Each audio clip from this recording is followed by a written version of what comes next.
Hello, folks, and welcome back to episode 25 of the insiDE Sports Podcast. That's with the DE capitalized. And folks, we've got big news for you.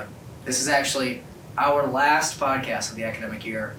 If you want to see more of us, you're going to have to wait until fall. But we wanted to end on a good even number, plus we've all got finals next week that we have to focus on. And folks, that's why this episode, we want to make it packed. We want to make it action-filled. So let's jump right in. Softball went 2-2 this past week. They lost to Missouri State, but then they won the weekend series against Murray State. They now sit at 32-15, 13-11 in the Missouri Valley, number 6 in Missouri Valley Conference tournament standings.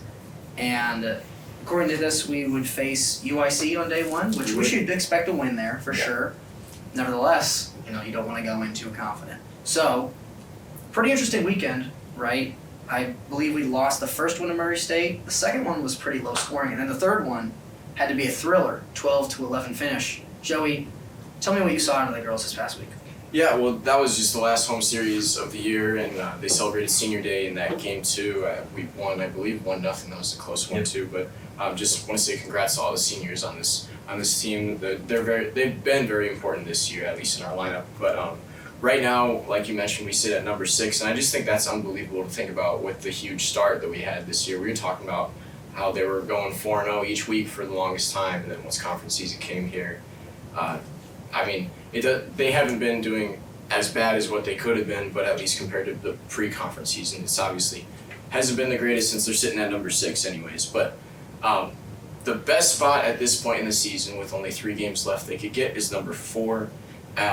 They would need to sweep Illinois State, and then Murray State would have to be swept. And I'm not even sure if there's tiebreakers in there that I just don't know about, but I believe number 4 would be the best spot we could get. And that's important to think about, considering the number 4 spot is the last one that gets that bye on that first day. Yes. So I feel like they're going to be thinking about that at least this upcoming weekend a lot. And just speaking of that bye, I think we would really use that. We would really use that to our advantage, at least considering our pitching situation with Hockerman and then Everly, just as our only 2 pitchers right now. I think we're starting to get a little bit too reliant on Everly just in general. I think Hockerman only pitched like maybe 4 1/3 innings across the 4 games this week, just in general. So we've just been using Everly till she can't pitch anymore. It just seems like so. That's just really rough on her, and I don't know how we're going to be able to get through this tournament without that bye, without that extra rest. Granted, it is just one day, but I feel like that'll be very important for us just heading into the tournament here. And I just want to talk about Hockerman just for a second here. I mean, she's really being put into a really weird situation just in general, having to put double the work on her, considering Simpson is out. And I feel like she's handled it to the best she could. She hasn't had the greatest outings, at least lately, but I mean, she's taken up the work like a champ. So I just want to give her props to that. And then Everly has been our ace all year long, so props to her just in general. But the offense has just been hit or miss, at least lately. I just hope that they don't turn into a hit or miss squad once the conference season ends up here. And like I've been kind of saying, I feel like once we do get into the conference tournament, that home field advantage is going to be so valuable here. We've been talking about how well we've been doing at home specifically this year, and I just feel like that'll just come into play once conference tournament season comes here. That's right, and so we've got our last little stretch of games here against Illinois State. Seeing of what we have here with SIU and then what Illinois State's put up with their team. Jay Cruz, what can we expect? Do you think maybe we slide into that 4 spot? What are we looking at here? Well, if we are, there's going to take 2 things, and since we will have another podcast, in order for us to make a deep run at the conference tournament, 2 things are going to need to happen. One, Hannah Hockerman, like you just mentioned, is going to need to come back and really gain control. Walks are a big reason of why she isn't able to go as far as she would in these games, and you keep her going, the game's really going to break open, which is why we keep having to put Everly in there. Even if Hockerman is able to, stretch it out a little bit more, go 2-3 innings, maybe even more in a game, we still only have 2 pitchers. And in a tournament setting where you're playing back-to-back days, maybe there's multiple games that we might have to play on one day. I'm not exactly sure how the format works, but they're going to get tired eventually. And so now it's on the offense, which is the second thing that I think would need to happen. Look, Jackie having 8 RBIs and 2 homers yesterday is absolutely incredible. She got the insiDE Sports bump. She's been playing incredible. That's right. Ever since she came on the pod. But with all that being said, where else is that offense going to come from? I mean, we haven't really seen anyone else step up to the plate, no pun intended, and really take control in any part of the lineup. And I think we know that because Jen Sewell keeps mixing and matching the lineup like I talked about last week. So many different leadoff hitters. Jackie hasn't batted in the same spot in back-to-back games. What seems like forever. She batted fourth yesterday. Maybe that's the key, because if anyone gets on, early in the game, if she comes up and has a big hit, you're already up 2-0 potentially. And with how far we've fallen in the standings, it doesn't look like we're going to be the home team in a lot of these games. So getting out early and often is going to be the key. But lately they haven't really shown that they can do that if it's not Jackie driving the offense. She was that cleanup spot for a while. I know we talked to her about the change. I think she was like 6 or 7 spot, and then she was at 4 for a while. But I just think that's interesting that she's being bumped up to 2 and 3, because I feel like we really need people to get on base a lot more than Jackie to drive them in. I don't know. I just like her at the number 4 spot for cleanup. I don't know if you mentioned this already. I don't think you did. Jackie is now the SIU's all-time leader in home runs this Yes, season, she is. which is just crazy. Very impressive. I mean, for a freshman to do that, the only thing I would say now is like, hopefully she doesn't go anywhere else next year. I mean, we've already seen that Hey, happen. don't put that out there. I am going to put that out there because I'm not the only person thinking this, and I didn't even think about this until someone in the athletic department brought it up to me yesterday. No one in a position of power. I just mean someone just brought it up, and I was like, yeah, that could definitely happen. With all her family's history here, I don't see that being a huge issue, especially after her freshman season. Because, like I said, there was a month there where we were really, really struggling, and her not being able to hit was a big reason why. So I don't even think she's reached her full potential yet, even because, I mean, yeah, she's our all-time leader in home runs, but again, that consistency has been not here for most of the year. So, and like you've been mentioning, I feel like we still live and die by her offensive capabilities. She had three home runs the other day, and we lost 3-4. Yeah. She had 8 RBIs the other day, and we won by 1 run, 12-11. But I mean, she had mostly RBI, mostly offensive work there. It's just, like you've been mentioning, we just need to find somebody else at least in the past month to take up some of that extra work that Jackie's been putting in. And that's why I think it's so key to finish the season strong and maybe make a miracle run, is because we have a lot of really, really good players that, again, I don't like putting this out there, but especially a lot of freshmen and sophomores, they're going to get a lot of attention from potentially, bigger, maybe even like Power 5 D1 programs, that we need to win the conference tournament this year because there's a chance that they could be against a lot of attention. And we may not have this talented of a roster next year. I mean, the 3 seniors are already leaving. Aubrey DePron has been a big part of this lineup since the beginning of the season. Obviously, she's not coming back. Emma Austin hasn't been hitting as well. It just seems like teams have found out a way to pitch to our pitch to our batters, and it just hasn't really materialized into anything that we have faith in as we get toward the end of the season. But I'm still hopeful. They have shown that they can dominate, and I think the conference tournament, like I said, it is here at home. If we do find a way to get that number 4 seed, I mean that's huge. That's going to be really, really big for us. That absolutely would be huge. And like we keep on talking about, hoping that none of them leave, it is important to remember that, isn't this the recruiting class that Sewell recruited?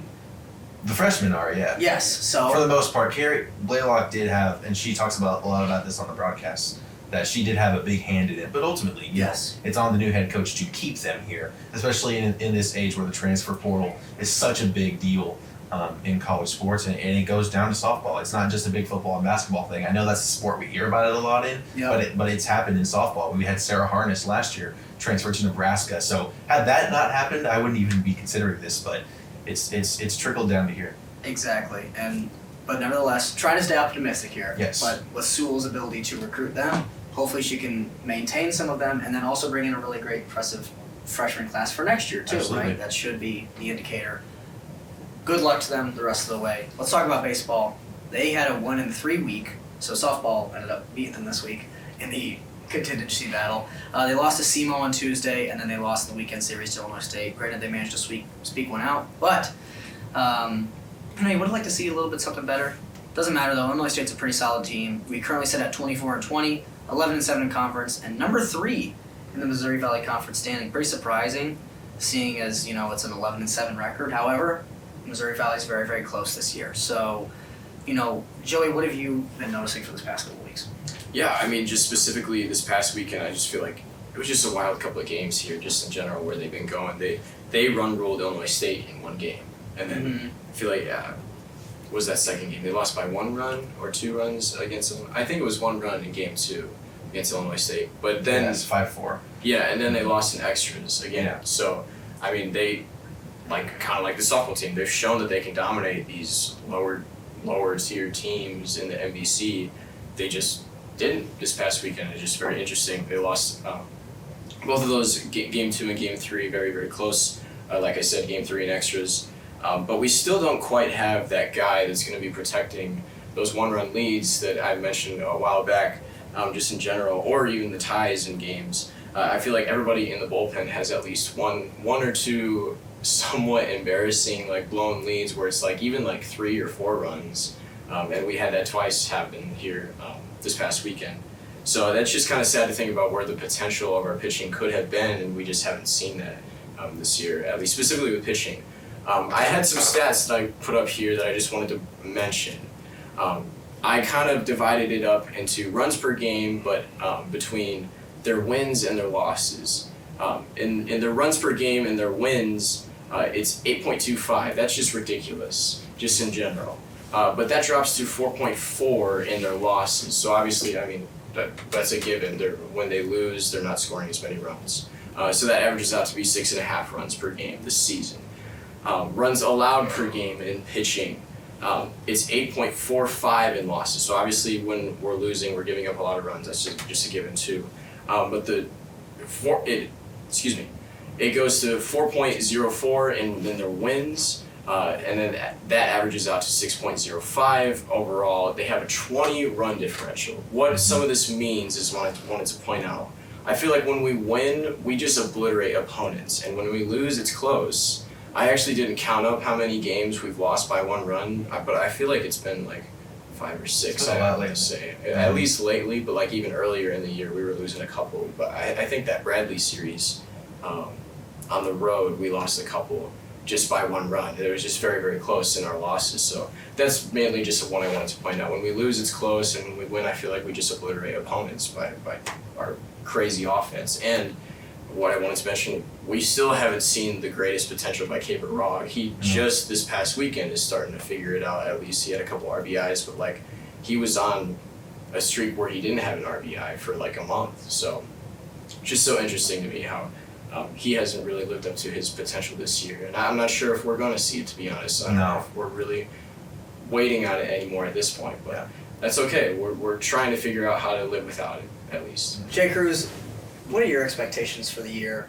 You talk about, he brings up, right? You have a lot of 1-point losses. And I think in a lot of sports, it depends on the team most of the time. Good thing or bad thing, right? Keep it close. You can say that is an optimistic way. Or you can say, man, why do we keep on losing so many of these heavily contested things? Maybe it's something wrong with us. What are your expectations to finish off the year? Expectations? I mean, I don't really know what to expect anymore because unlike the softball team, it's been kind of a more, if you look at a graph of the season, all the highs and lows, the softball highs have been way higher than the baseball highs, but their lows have also been way lower than the baseball team. Does that make sense? Yes. So we've kind of evened out. Unfortunately, because we thought for a minute there we were about to start trekking up to the top of the conference, and then Indiana State happened, which, again, by the way, we referenced this last week, but they're an incredible team. Yes, they are legitimately a top 15 team in the country. So there's no shame. Those kind of teams, especially in this conference, other than Dallas Baptist for a while, are a rarity. And the fact that we just ran into one at the time that we did kind of stinks. But at the same time, we followed that up, with 2 out of 3 at home, or getting 2 out of 3 taken from us at home this weekend against Illinois State, who again objectively is on paper not as good as we are. Did not have nearly as high expectations as we did coming into the season. Joey kind of referenced this. I wanted to hit on that, and I'm glad you did. Caper Rog, he was the dude. He was the dude last year. MVC Player of the Year.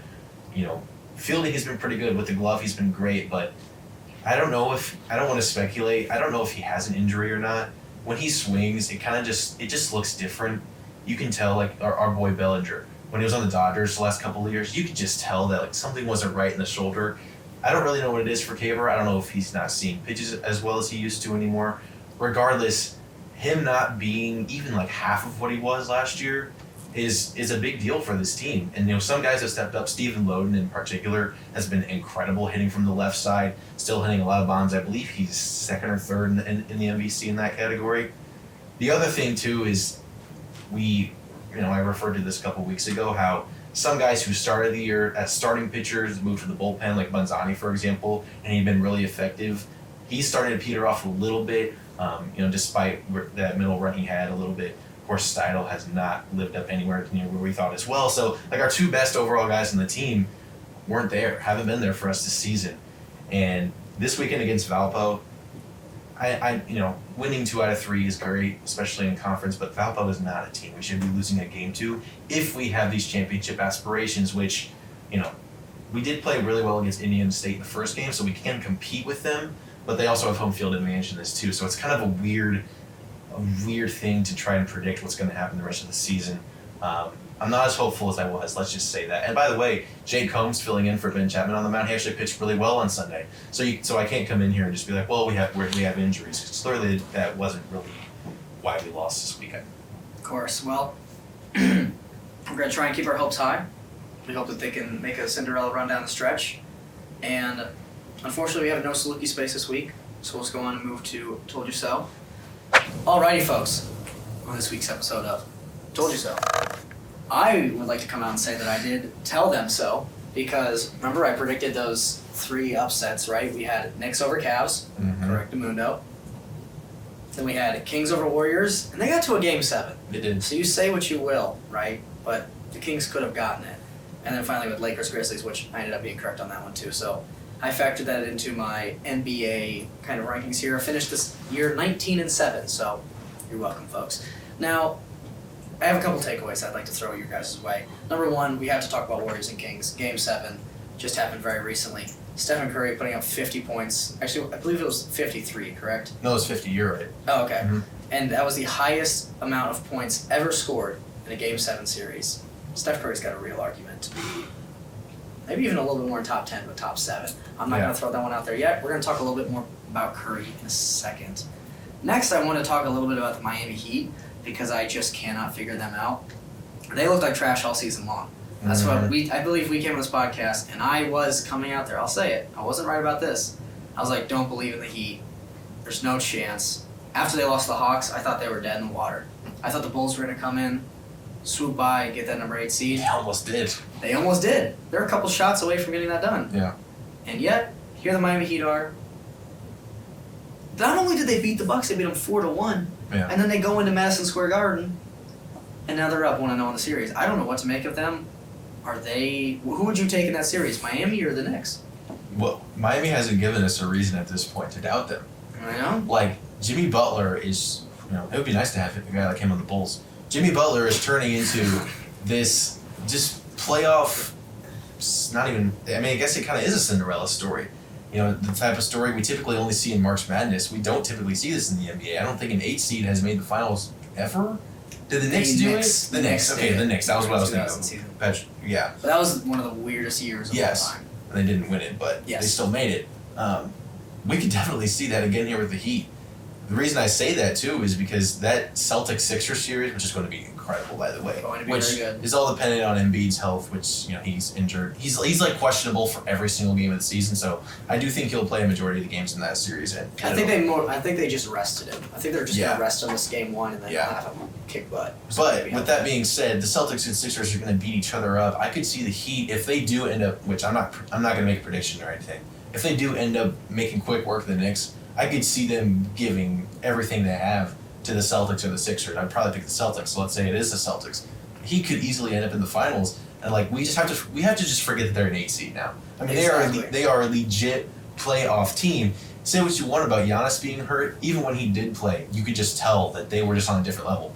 Yeah, and you talk about Tyler Hero's injury. Once Tyler Hero got hurt, that was going to be people thought that was going to be a big deficit for the Heat. Mm-hmm. However, this point was made, it actually might be beneficial, because now all the Heat do is just run everything through Jimmy Butler. Yeah. And Jimmy Butler's a guy who is totally fine scoring 17, having 8 rebounds, having 7 assists. But now Jimmy has to take on that major scoring load, and he's been, obviously, like you've been talking about, he's been capitalizing on it.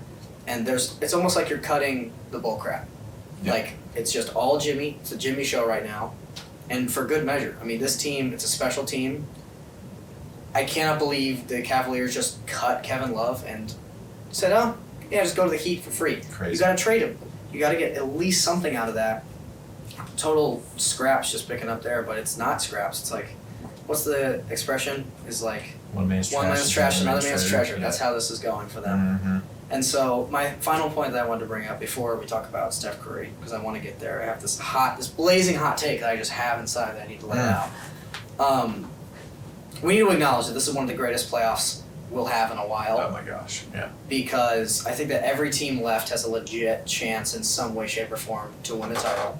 I think the lowest I'd have to put the Lakers there, not because of lack of talent, but because of lack of health that they're just going to have no matter what, because all their players are old and all their players are kind of not that great. Not that they're not that great, but they're kind of were a 7 seed for a reason. Mm-hmm. But this one means a lot for a lot of great players. You talk about Giannis, who, let's imagine Giannis does not have a title right now. Where's he at? Nobody sees him as the number one player in the league. No. Everyone sees him as a regular season guy. A title can mean a lot for you. And for a guy like Embiid, right, who might get snubbed for the MVP.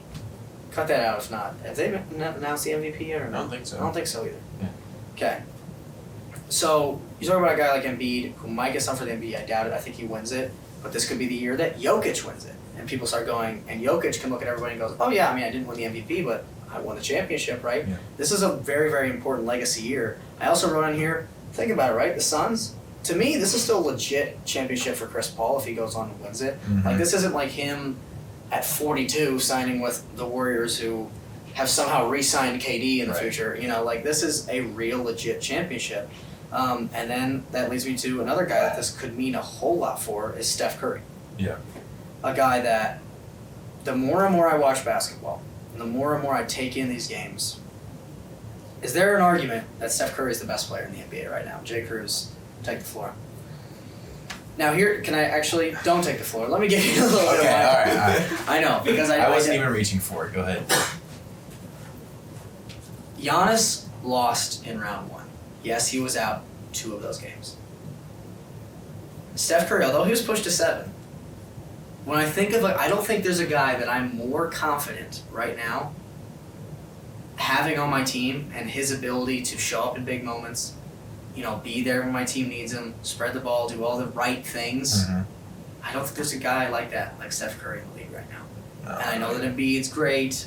All these players are great. But Steph, man, his gravity off the ball, the way he just entirely changed the playoff series, he's so much better of an interior finisher right now. Mm-hmm. The moment that'll live on in infamy for Steph Curry, 2016, step back 3 over Kevin Love, bad shot. He's not doing that now. No. He's driving in, and he's more than likely getting a nice layup. Like, he has a very, very good 2-point percentage. I'm not saying I'm going to do it. I really need to assess it and assess how the rest of these playoffs go. Yeah. But this guy, I don't know. Steph Curry, he might be the best player in the NBA at 35 years old. I don't know if he's the best player in the NBA, but what I would say is that we see this a lot where everyone likes to point out when LeBron lost all those finals with the Cavs. Well, he was still averaging 40 and 10 and 7 or whatever. And but he still loses, right? Yep. Whenever Steph Curry is on his game doing what he did yesterday, they never lose. He never loses. He's the only player in the league who he never has a game where it's not never, but it's very rare where Steph Curry will have a game like that and lose. Yep. He doesn't do it. And one thing that I think, in this new age we have of just constant comparisons. After every game, the narrative changes. I'm aware that I'm doing that a little bit right now. No, I'm not even talking about you. Right. Just after every single game, the narrative can change Mm-hmm. that. And I think it's just the world we live in, instant reactions. That's right. If the Warriors lose, if they go down 2-0 versus the Lakers, everyone's like, oh, Warriors, Steph Curry sucks. But then if they come back and win the series, those same people will be going, Steph's the GOAT. It's just, I try to look past that and just take things for what they are. Steph Curry at his best is the best player in the NBA because his team wins. Because despite the fact that you might say, oh, he's taking low percentage shots, they're going in and the team is winning because of it. You can't say that about Embiid. He might go off for 40 and 20. They might lose. That's LeBron, right. the Lakers, he might go 35, 7, and 8, and he's lost a lot of those games. Giannis had 38 and 20 Yeah. in that deciding Game 5, and yet his team somehow lost. How does that happen? Like, a game is not one on the stat sheet. There are so many other different things. You talked about his ability to move off the ball and just change the way a defense is formed. Nobody else in the league is really has that kind of effect. That's what I'm saying. So, I pretty much agree with you. I want to bring up just a question that I want to put up to both of you. How course. good are the Warriors if Steph's not on it?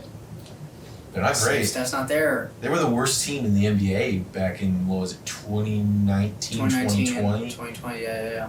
Like, they were They're- the worst team in the NBA, not even close. And does And that Steph came back, and then they ended up winning some more games. So Yeah. that But Clay and Draymond were still hurt. the Timberwolves had the number 1 pick. and is that Anyways.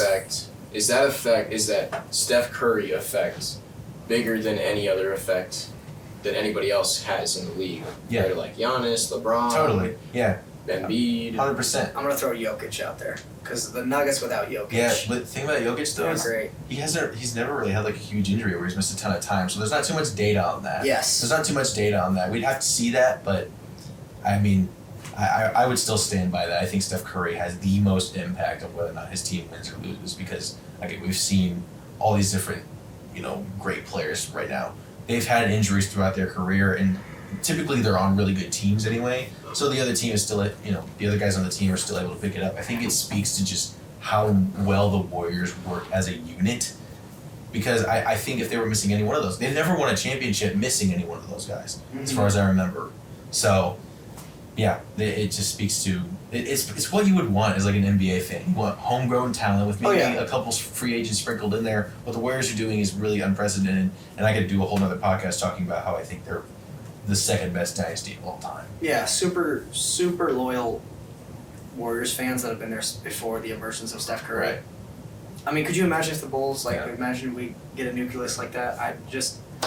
That's insane. Yeah. Okay, let's play this game really quick. Mm-hmm. If Steph Curry wins the title this year, I think he's top 5 for me. I think he's top 5. Oh my gosh, he might even be there now. Like the thing I that know. I don't think is like people don't understand is like he's about to have 5 championships, and some are gonna say, well, if he wins. That And puts some him are gonna equal say, to- he had KD for 2 of them, which were basically like automatic. They were never even struggling in any of those playoffs, except for against the Rockets, Yep. where the Rockets shot like 5 for 30 one night from 3 or whatever. Yeah. But other than that, they had little to no struggle.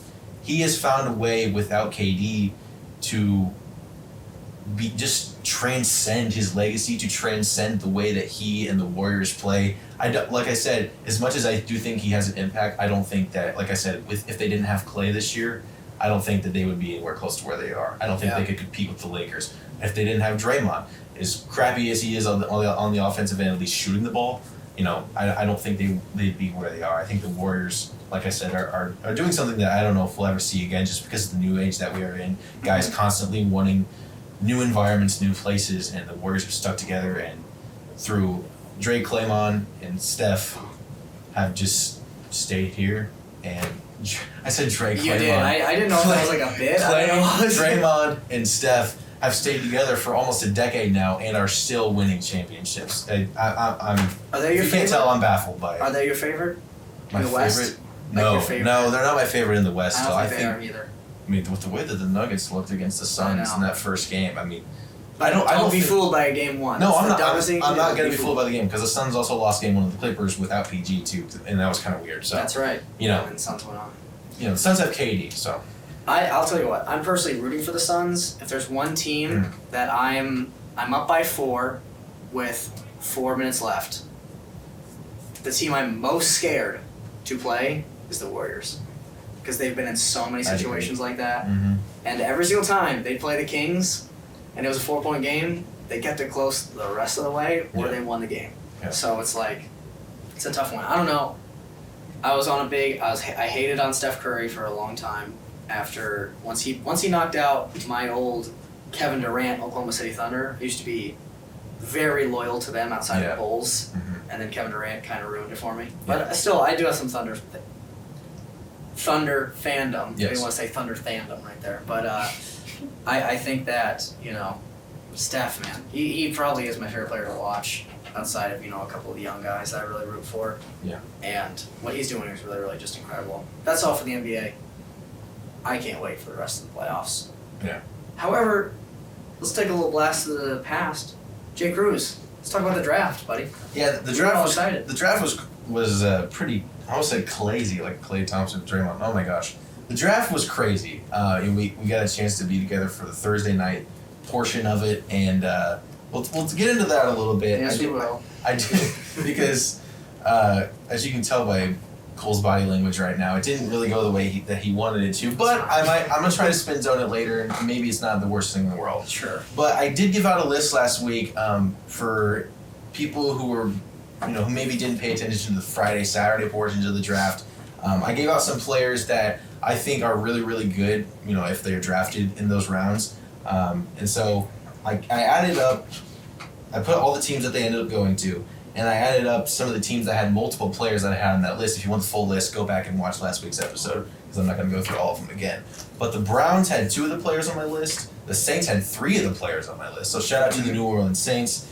They always draft well. Yes, the Colts had 2, and I had the last couple on here. The Steelers had 2, and the Bears also had 2. And then each of your guys' teams also had 1 on the list too. We'll talk about Jack Campbell in a minute against the Lions. The Packers, I got Jaden Reed, wide receiver from Michigan State. I was actually surprised that they even drafted him in the first place in the second round there. I did not see him going that high, but Packers believe in him, and I think that he's going to be a really, really good player. He's like a real short guy, isn't he? I don't think he's that short. Yeah, I think he's like 5'11". I haven't seen too much on him since. He's got speed. But I know he light. does have speed. He's a great compliment to Christian Watson. Yeah, that's what I was thinking. He's a great compliment. Well, I'm sorry to interrupt you, but I'm going to throw this one out there because I've been adamant about my love for him. Parker Washington going to the Jags. That's a great fit. Unbelievable fit. This guy might be like the Jags, like Terry McLaurin. That's kind of my comparison. I can totally see early that. ceiling. Mm-hmm. I'm pretty excited to watch that one next year. My Chicago Bears drafted a guy that I was praising to cold noses all last week. I was like, this dude is legit. He's going to be a good NFL player. Tyler Scott, Cincinnati wide receiver, reminds me a lot of Darnell Mooney. They're basically, if you look at like their stats, they're basically the same guy. They're the same height. They pretty much weigh the same. Their 40-yard three-cone, all that crap is basically the same. I loved that pick. And they also got Noah Sewell as well, a linebacker from Oregon, which I'm surprised he fell as far as he did. I think he just had a quiet. Healthy. He had a quiet 2022 because he just didn't really play that much. But I think he's a good value pick, that late in the draft. Of course. And if he does stay healthy, I think he'll be pretty good. But the Bears, for whatever reason, have just been piling up on the inside linebacker position. But that's really all I have, Joey. I know you have. Well, we have a lot of blood to talk about. So let's get into a little bit of that first round and maybe some teams that won and maybe some teams that lost. Yeah, well, I didn't write it down, but I was obviously very, very disappointed in the Packers not grabbing Jackson Smith and Jigba. I talked about that last week. I just really thought that they would almost in a way stick it to Rodgers about like drafting a wide receiver in the first round. I just thought that that's what Gutekunst was going to want to do, just without even thinking about it, he was going to do it. But I was obviously wrong, and they're moving towards like inside linebackers a lot more. They Quay Walker last year, and then obviously Luke Van Ness this year. Your comparison with Clay Matthews was great with him, just from the film I've seen. But he seems so raw and young right now. He's not going to be a year one or perhaps even a year 2 impact. Kind of reminds me of Rashawn Gary because he wasn't great the first year too. He was like kind of an obvious developmental prospect. I like the pick for 2 years from now, but obviously I guess they're realizing they're not going to win this upcoming year, which is totally fine with me with a quarterback who's starting his first full year. They realize this situation that they're in. They're ready for more speed and more. They need more help for Jordan Love, I feel like, and I thought they were going to get that with a wide receiver in the first round, I guess, but that was maybe me wanting to go for it this upcoming year, not for years down the line. First thing I wanted to talk about was the Eagles. They got Jalen Carter, who he dropped to number 9, and then Nolan Smith. I mean, I thought last year Green Bay used their 2 first-round picks on Georgia defensive players. Philly this year is definitely Georgia University, and they also got DeAndre Swift from that trade with the Lions, who I kind of think is a good fit for the Eagles because of course he is. I mean I feel like with how run-centric they are, they'll figure out a way to use him perfectly, where the Lions haven't been able to this past year. And then I know I just want to talk about the Lions here for a sec, just in general. Yeah. I mean, Jahmyr Gibbs. At least they got rid of one of their running backs because they're about to have a 4 running back wide receiver room. They just paid David Montgomery $6 million a year, and yet we lose our first pick in the NFL draft on a running back. Don't forget about Jack Campbell. We talked very highly We'll get there. about Bijan Robinson, and he was sitting right there for the Lions at 6. Would it have been of reach? Yes. Yes. Is Jahmyr Gibbs at 12 much more of a reach? Yes. You could have picked him with that 34th pick that you literally traded in order to trade back. And then at the 18th pick, all right, well, we spent something on a running back. Well, I mean, Christian Gonzalez is gone, but Joey Porter's still there. Still got Deontay Banks. A lot of really, really raw, really, really nice cornerback prospects. Who should we go with? Well, let's go with the second least important position on a football field, inside linebacker, where there's just plenty of them waiting around in the draft. Once again, Jack Campbell could have fallen to day 2 or 3, and we still would have been, okay, day 3 is probably a stretch, but day 2, for sure. So picking 2 round 3 guys in my books, guys that you can at least get that kind of quality. I mean, I'm looking at the running back list here. I mean, to just look at some of them that you wrote down, Kendre Miller and Zach Evans and Devin Achane, would have been fine. My point exactly. What did we sign David Montgomery for? Right. You don't feel great when your team has 2 first-round picks and your best selection was in the round 3 where you got Ryan Branch. Maybe it was round 2. And then when you talk about the Hendon Hooker pick, I kind of get what you're saying. He's fine. He's 2 years younger than Jared Goff is. It's not like we're picking like a high-quality starter for... No, he's old. He's coming off a torn ACL. I mean, do you really trust Jared Goff to be well throughout the whole year? I don't trust Hendon. I'm not like betting Hendon Hooker. I mean... He's not like a high potential kind of guy. Hendon Hooker, his ceiling is what? Like Geno Smith? There's really no great comparison. Exactly. Because we haven't really had a guy come in at 25 and end up being a good starter. Well, and sometimes people get deceived that he's like this running quarterback. I mean, he can do read options, but everybody in college can do read options. That's just Tennessee's offense.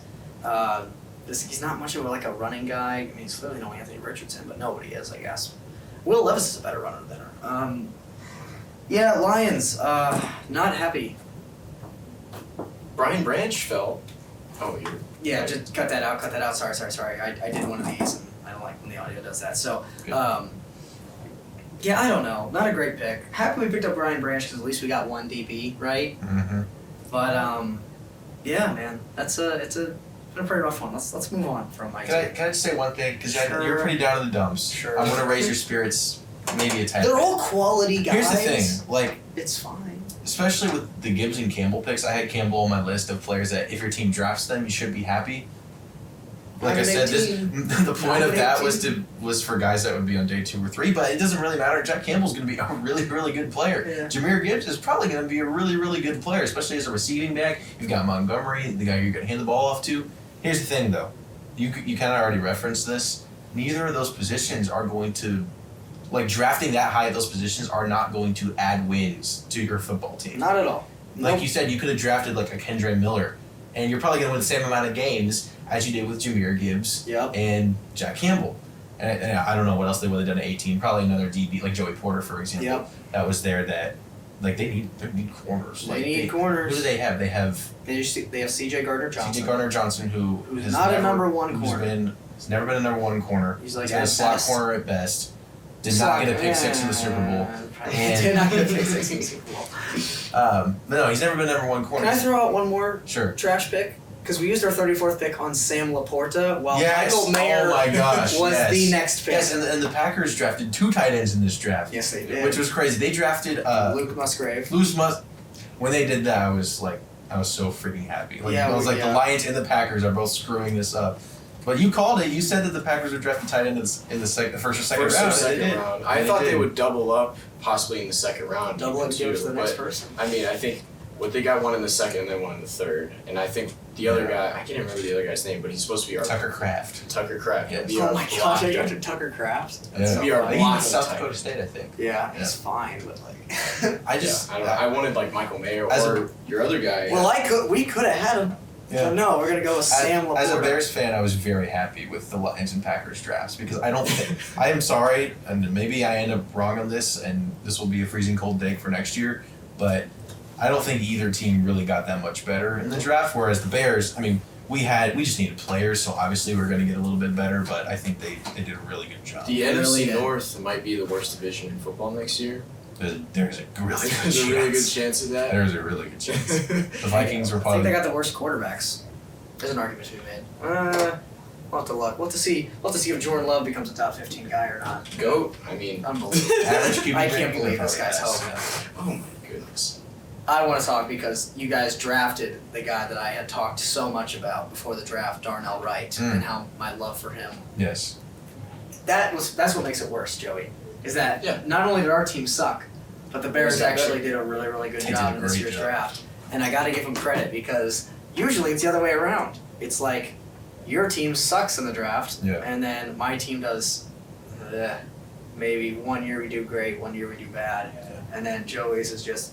Because there's still a chance that you get like 4 All-Pro guys out of this because you guys just somehow like even when you Devil miss, magic, yeah. everybody's wrong about them. Mm-hmm. Right. I feel like if the Packers picks hit, their ceiling is pretty high too. Even Well, right. so, just talking about Jordan Love from a couple years ago, if he hits, his ceiling's pretty high.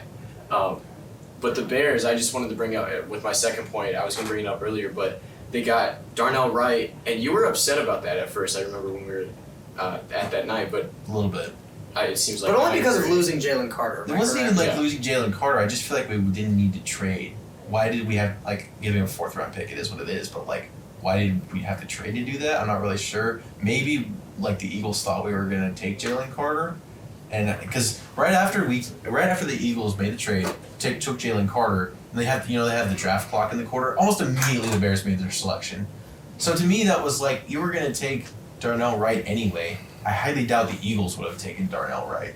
So they really only made that trade just because the Eagles just badly wanted Jalen Carter, I guess.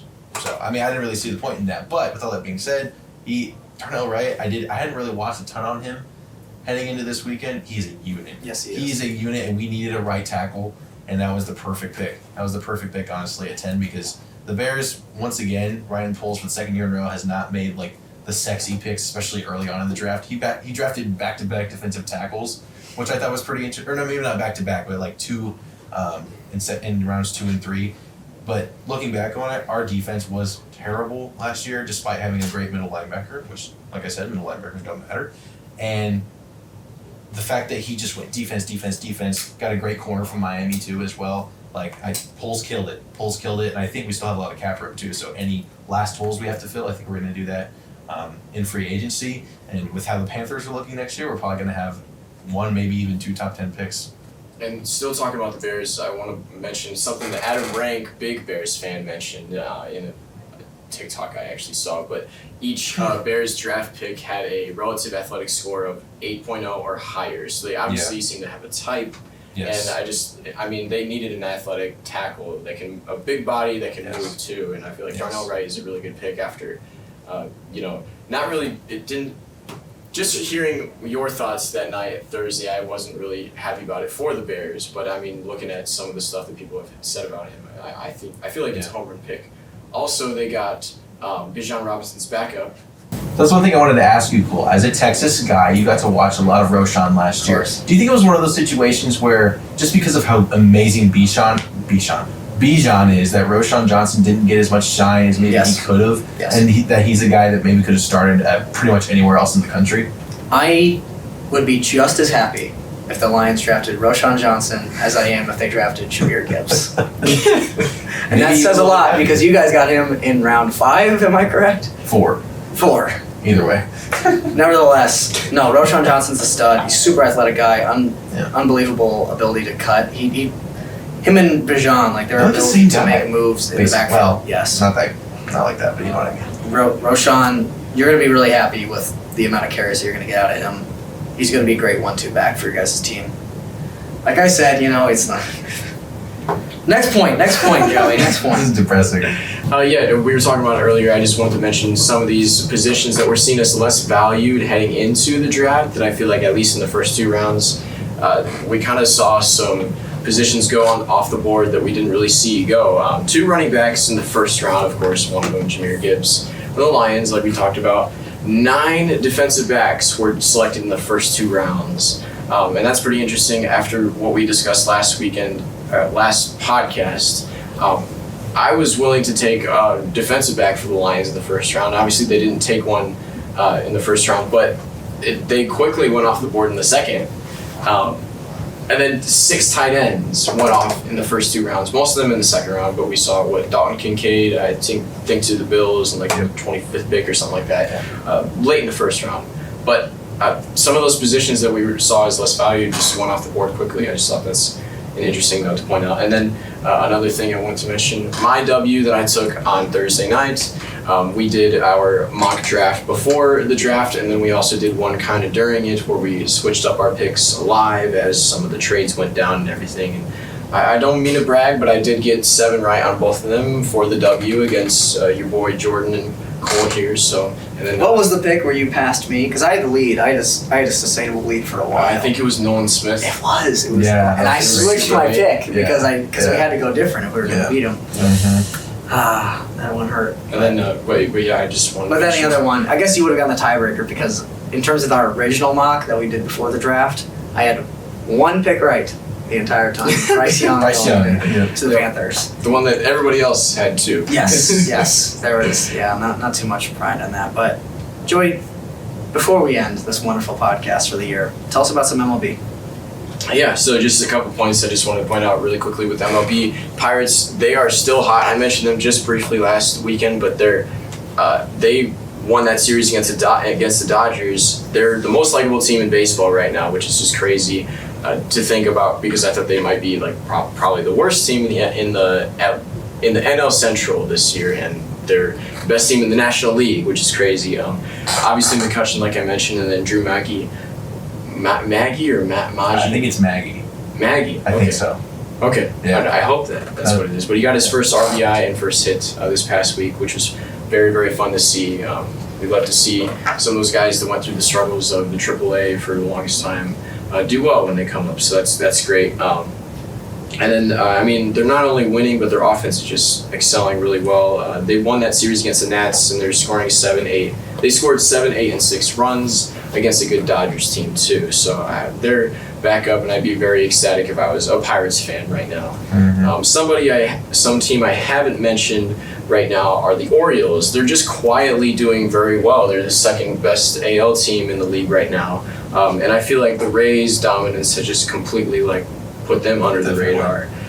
They're not very flashy either with how they do it. They win in a lot of these low-scoring games too because their pitching has been very, very good too. But it's not like they've been so dominant. They just do enough for their offense to score 4 runs and they win 4-2, 4-3, 4-0, something like that.